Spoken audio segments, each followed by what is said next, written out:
Welcome to Dented, your go-to hub for simplified, high-yield dental education. Hello guys, आज की इस video में हम लोग एक नया टॉपिक स्टार्ट करने जा रहे हैं, that is the necrotizing gingivostomatitis. So we will study it very very very very patiently since it is a very important topic. तो नेक्रोटाइजिंग का क्या मतलब है? अगर हम लोग देखें, what do we know about necrotizing? Necrotizing का क्या मतलब होता है? अगर हम लोग देखें तो नेक्रोटाइजिंग का क्या मतलब होता है? नेक्रोटाइजिंग का मतलब होता है हमारे जो टिश्यू की डेथ हो चुकी है, टिश्यू डेथ हो चुकी है, ठीक है. और अगर हम बात करें जिंजेवो का मतलब क्या होता है, दैट इज गम्स हो गया, ठीक है. और अगर हम बात करें स्टोमेटाइटिस का क्या मतलब होता है, that is the inflammation of the mouth lining, inflammation of the mouth lining, ठीक है. That is the stomatitis.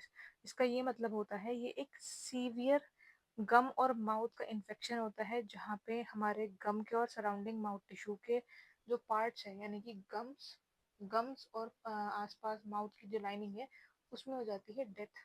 इसके कुछ हमारे डिजीजेज हैं, हमारे पास इसकी कुछ डिजीज हैं.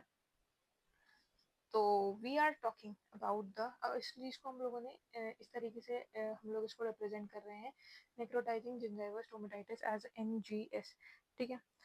तो हम लोग अगर बात करें तो हमारे पास तीन चीज़ें होती हैं, दैट इज ये है हमारे पास NUG, that is the necrotizing ulcerative gingivitis, and we have the necrotizing ulcerative periodontitis, and we have the NS, that is the necrotizing stomatitis. इन तीनों को साथ में मिला के हम लोग बोलते हैं they are NGS, that is the necrotizing gingival stomatitis, ठीक है.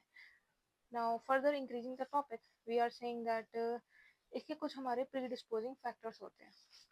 क्या predisposing factors होते हैं, let us see. तो I'm using this paper just for the sake of understanding and nothing else. So अगर हम लोग देखें तो हमारे पास कुछ predisposing factors हैं. क्या क्या? Emotional stress it is the very much important part of this disease. Emotional stress अगर इंसान को होता है तो ये डिजीज होने के बहुत ज़्यादा चांसेस होते हैं. Immunosuppression, emotional stress, immunosuppression. HIV infection अगर है इंसान को तो ये, क्योंकि HIV इन्फेक्शन के टाइम पे इंसान की इम्यूनिटी बहुत लो हो जाती है, तो उस टाइम पे ये इन्फेक्शन होने के चांसेस हैं. स्मोकिंग जब इंसान करता है तो उस टाइम पे हो सकता है. मैल न्यूट्रिशन में हो सकता है, या फिर प्री एग्जिस्टिंग कोई जिंजिवाइटिस था इंसान को तो ये हो सकता है disease. Next, increasing the topic, we have NUP, that is necrotizing ulcerative periodontitis. उससे पहले हम लोग पता करेंगे दैट नेक्रोटाइजिंग अल्सरेटिव जिंजिवाइटिस क्या होता है. So, necrotizing ulcerative gingivitis. As you can see in the given image, that I am showing you a picture of gums in which जो हम लोगों का इन्फेक्शन है वो सिर्फ और सिर्फ हमारे मार्जिनल जिंजाइवा की तरफ है. So this is the infection of the necrotizing ulcerative gingivitis. अगर हम लोग बात करें NUP, that is the necrotizing ulcerative periodontitis, इसका मतलब हुआ कि इसमें पेरियोडोंशियम भी इन्वॉल्व हो जाता है. Now as you can see in the given image that we are seeing mouth in which the attached gingiva is also inflamed, as well as the bone, underlying bone is also involved. So this shows the necrotizing ulcerative periodontitis. Next we have the NS. NS is the necrotizing stomatitis. इसमें क्या होता है? इसमें beyond the gums हमारे infection फैल जाता है. मतलब गम्स के बाद क्या थी, बोन्स थी, बोन्स भी इन्वॉल्व हो चुकी हैं. उसके बाद अंदर का जो और भी पार्ट है, दैट इज द यहाँ पे cheeks and lips are also involved, jawbone is also involved. Rapidly die and break down usually in people who are very weak and malnutrition, उन लोगों में होता है ये NS. as you can definitely you can appreciate in the given image, we have the NS. Next, the last one, it is the noma. noma क्या होता है? It is also known as the cankermoris. So it is ये एक severe fast spreading mouth and face infection होता है, मतलब पूरा का पूरा फेस इन्वॉल्व हो जाता है इसमें, ठीक है. That destroy the soft tissue and bone mostly in malnourished and very sick children, leaving large open wounds and facial deformity. Okay, so uh, coming to the next part of this topic, we will study the anug. Anug, that is the acute necrotizing ulcerative gingivitis, ठीक है. So this is a very important part. This is a very important part of this topic. ये बहुत ज़्यादा पूछा जाता है पेपरों में। It is a very very important for your university exam, for your any exam. It is very very very important.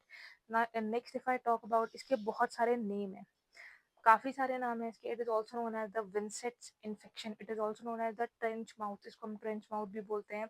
It is also known as the acute ulceromembranous gingivitis और acute necrotizing gingivitis और fusospirochetal gingivitis. फ्यूसोस्पाइरोशीटल gingivitis हम इसको इसीलिए बोलते हैं because इसमें जो bacteria होते हैं, एनारोबिक बैक्टीरिया इन्वॉल्व होते हैं, that is the fusiform and the क्या नाम है, फ्यूजिफॉर्म, जो कि एक स्पाइरोशीट होता है। ठीक है। नेक्स्ट अगर हम लोग इसकी बात करें पैथोलॉजी की, तो हमने पैथोलॉजी में हमने प्री डिस्पोजिंग फैक्टर में हमने देखा इसका दैट सबसे पहला जो सबसे इंपॉर्टेंट इसका प्री डिस्पोजिंग फैक्टर होता है that was the emotional stress. तो क्या होता है, ये हमारी साइकोलॉजिकल स्ट्रेस और एंजाइटी होती है किसी भी पर्सन को, उसको इतनी ज़्यादा एंजाइटी होती है and we have the anxiety hormone as the corticosteroids. Corticosteroids होते हैं, तो कॉर्टिकोस्टेरॉइड्स का लेवल बहुत ज़्यादा बढ़ जाता है। कॉर्टिकोस्टेरॉइड्स का प्रोडक्शन जब बढ़ जाता है तो जिसकी वजह से क्या होता है, इम्यूनो सप्रेशन हो जाता है। इम्यूनो सप्रेशन हो गया जिसकी वजह से क्या होता है, there is an increase in the bacterial growth and invasion. जब किसी भी इंसान की इम्यूनिटी कम हो चुकी है तो डेफिनेटली उसके अंदर बैक्टीरिया का इन्वेजन होने लगता है। ठीक है। तो इम्यूनो सप्रेशन होने की वजह से there is an increase in bacterial growth and invasion. अब ये जो बैक्टीरियल ग्रोथ एंड इन्वेजन हो रहा है ये हमारा प्री एग्जिस्टिंग जिंजिवाइटिस से भी हो सकता है।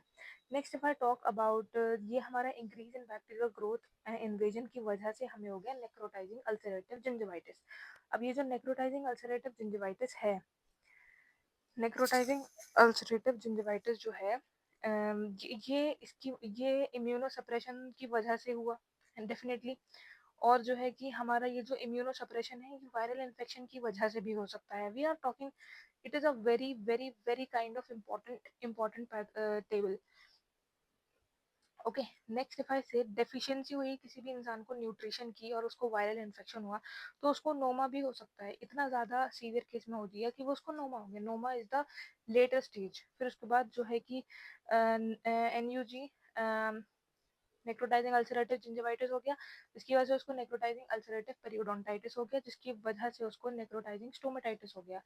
फिर if I talk that HIV infection के टाइम पे भी इंसान का इम्यूनो सप्रेशन रहता है तो उस टाइम पे भी उसको NUP हो सकता है, या फिर कैंडिडल इन्फेक्शन की वजह से लीनियर जिंजाइवल एरिथेमा हुआ जिसकी वजह से भी नेक्रोटाइजिंग अल्सरेटिव पेरियोडोंटाइटिस हो सकता है।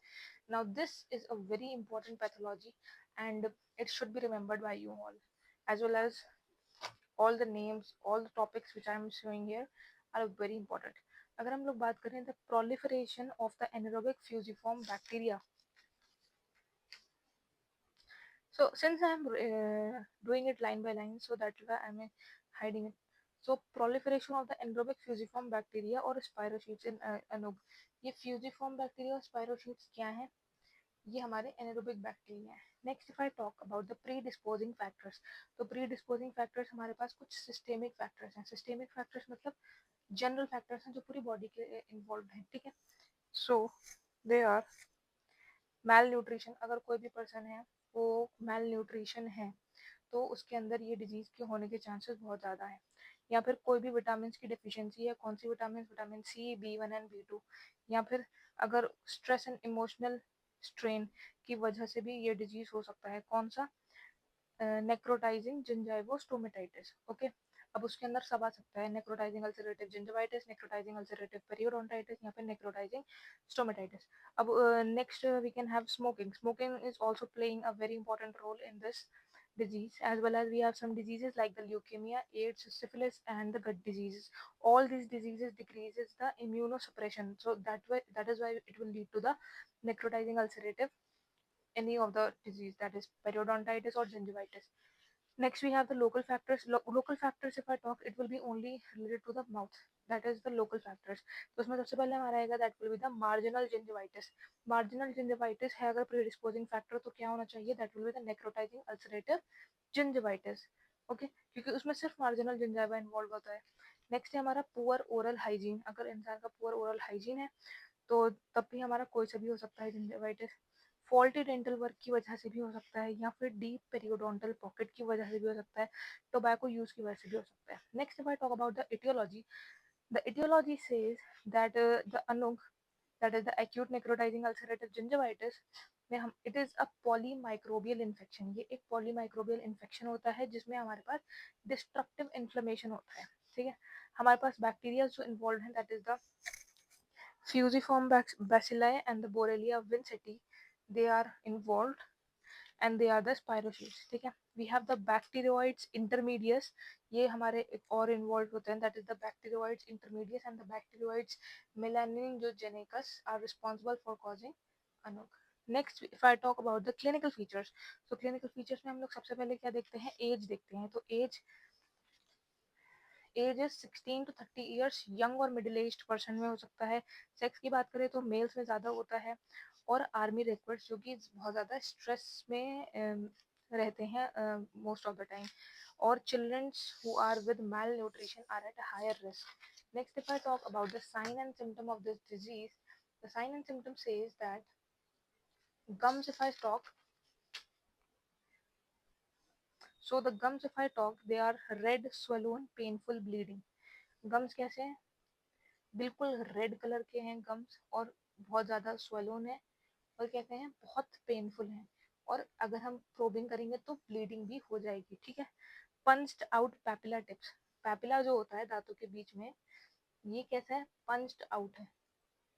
ठीक है, papilla tips that is covered by a grey pseudo membrane that is the dead tissue. ठीक है, नेक्स्ट बहुत ज़्यादा सीवियर ब्रेड, ऑब्वियसली यहाँ पे नेक्रोसिस हो रहा है तो पर्सन की बैड ब्रेथ और मेटालिक टेस्ट रहेगा. ठीक है, and pale while eating due to increased salivation, salivation बढ़ता है जिसकी वजह से पेन होता है. क्यों पेन होता है, बिकॉज उसके गम्स इतने ज़्यादा स्वेलन है, so definitely it will cause pain. Fever और सिस्टेमिक कंडीशंस क्या क्या हो सकती हैं, फीवर होगा, headache, malaise, swollen lymph node.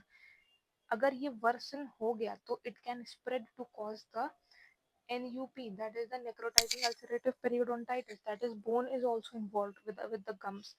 और अगर ये बहुत ज़्यादा severely spread हो गया, so it can definitely cause involve the face skin, that will cause the noma, that is the cancromoris. Okay, now if I talk about the investigation, investigation says, so investigation